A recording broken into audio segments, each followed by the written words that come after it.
Gayunman, pinakakain sila ng inyong amang nasa langit. Hindi ba't higit kayong mahalaga kaysa mga ibon? Sino sa inyo ang makapagpapahaba ng kanyang buhay ng kahit isang oras pamagitan ng kanyang pagkabalisa? At bakit kayo nababagabat tungkol sa pananamit? Isipin ninyo kung paano sumisibol ang mga bulaklak sa parang hindi sila nagpapagal o mahapit man. Ngunit ito ang sasabihin ko sa inyo. Maging si Solomon ay hindi nakapagsuot na kasing ganda ng isa sa mga bulaklak na ito.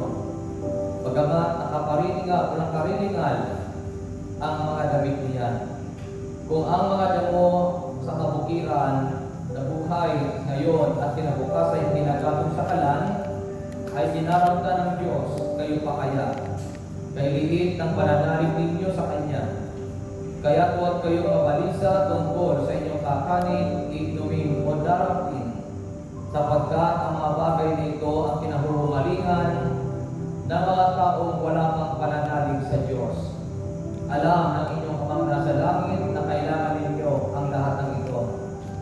Ngunit pag sumakita ninyo ng higit sa lahat ang paghariang kayo ng Diyos at mamuhay ng ayon sa Kanyang kalooban, at ipagkakaloob niya ang lahat ng kailangan ninyo.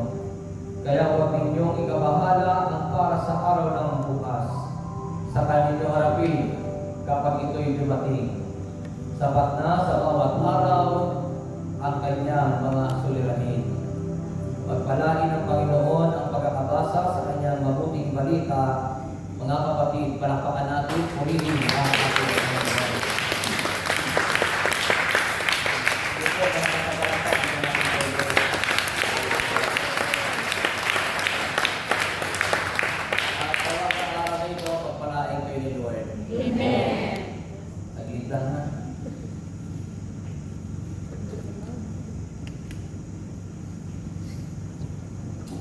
At dalangin ko sa Lord na tanggapin niyo ang inyong mga kahilingan. Amen.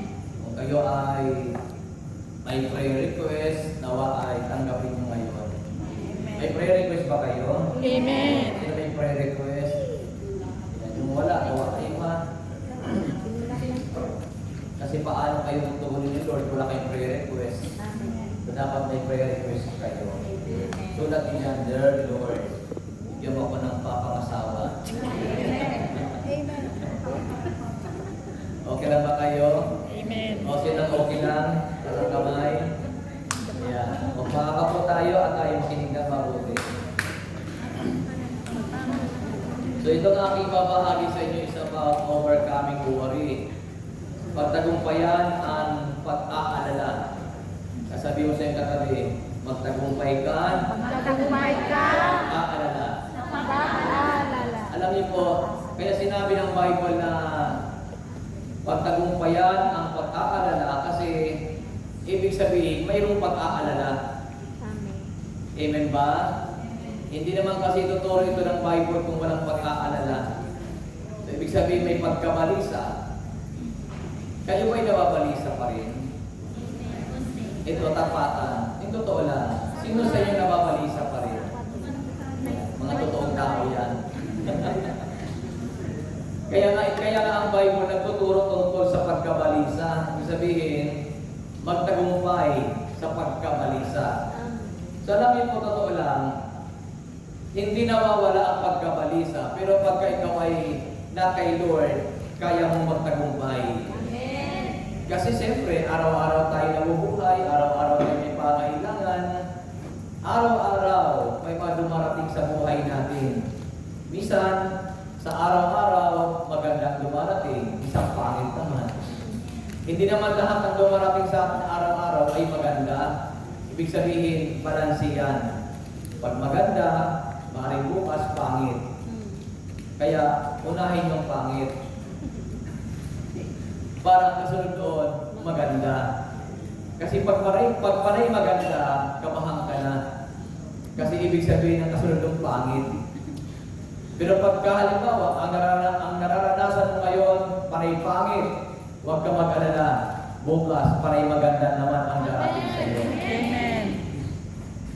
Hindi ko lang alam sa anak, sa mga anak kung ganun din.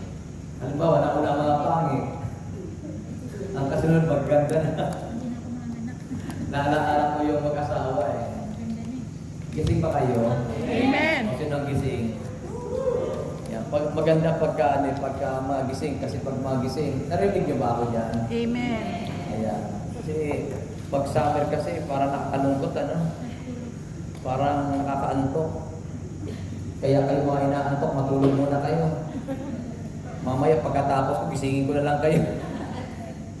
O ito ngayon, mayroong mag-asawa, naghiwalay. Sabi ng mag-asawa, maghiwalay tayo. Sabi ng babae, sige. Sabi ng lalaki, maghati tayo sa ating mga anak. Sabi ng babae, sige, maghati tayo. Ang sabi ng lalaki, lahat ng gwapo, maganda akin. Sabi ng babae, hindi iyo yan. Hindi pala siyang tatay. Gising pa ba kayo? Ang sabi ng babae, hindi yan.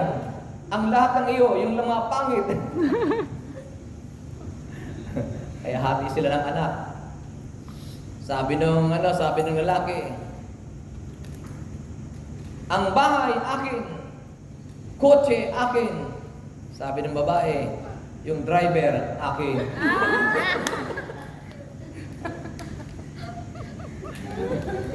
Ayan naman si brother, pag nasa mo ng kwento. O, palakpakan muna natin sa tampay niya. Umalakas sa palakpak, binigay na po Diyos. Ayan. Okay ba ba kayo dyan? Okay, sabi dito, ang pagkabalisa ay nakakasira sa ating relasyon sa Diyos. Kapag marami tayong mga alalahanin, minsan nasisira yung ating relasyon sa Diyos eh. Pag marami tayong iniintindi sa buhay, minsan hindi tayo nakakapag-pray kay God kasi nababalisa. Mayroon tayong mga inaalaala, pero mali pala. Dapat pala, pag ikaw ay dumaraan sa pagkabalisa at pag-aalala, lalo kang lumapit kay El Shaddai. Amen ba? Pero alam niyo po, pagka mahina-hina ka talaga, kasi ito, experience ko rin ito.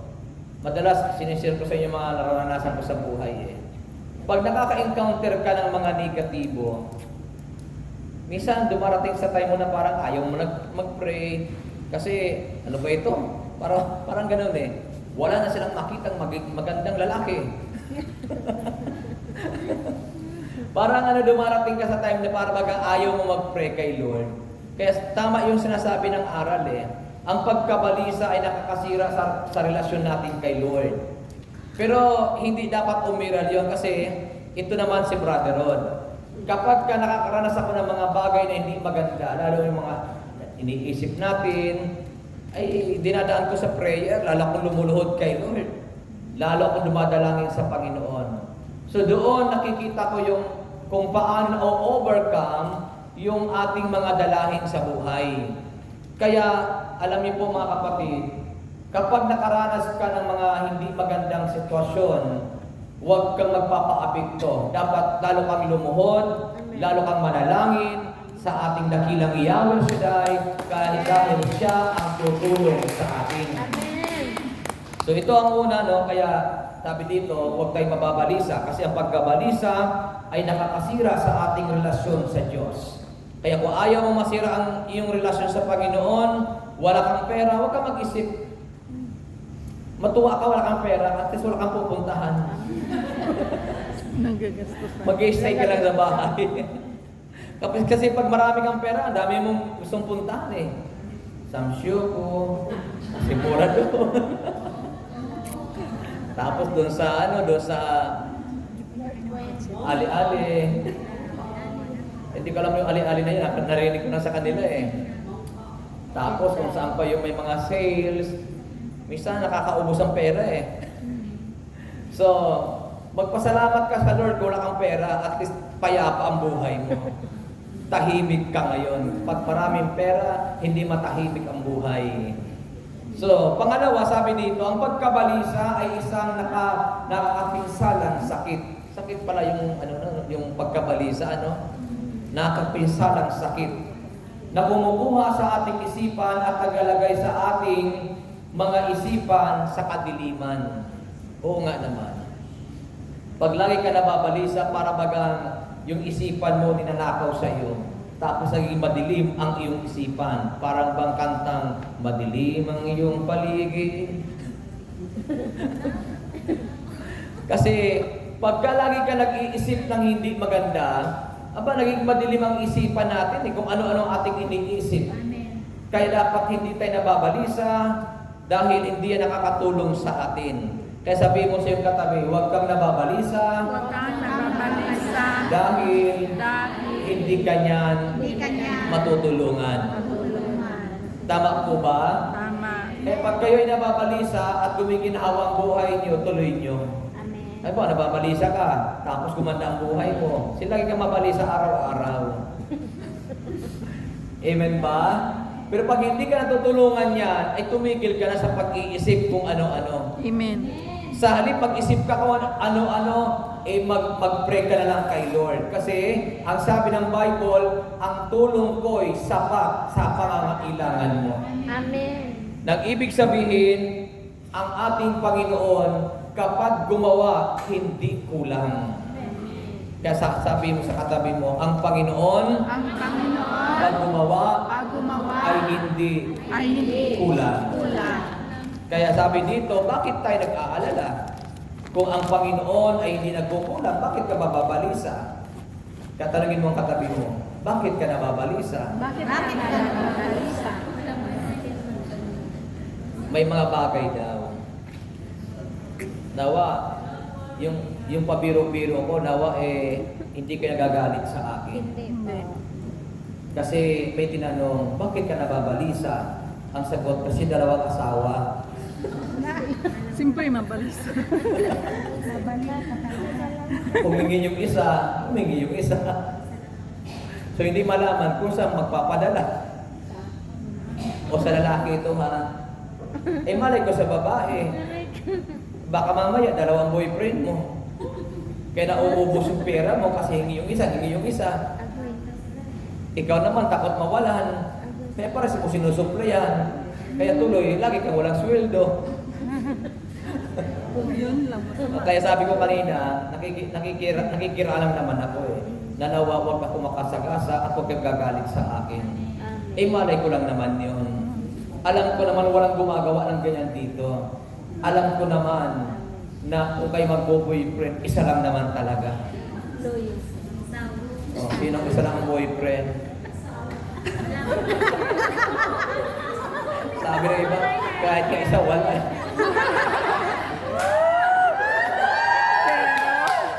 Huwag kayong mag-alala. Sabi mo sa katabi mo, huwag kang mag-alala. Dahil ibibigay ang Diyos sa iyo. Muntik na.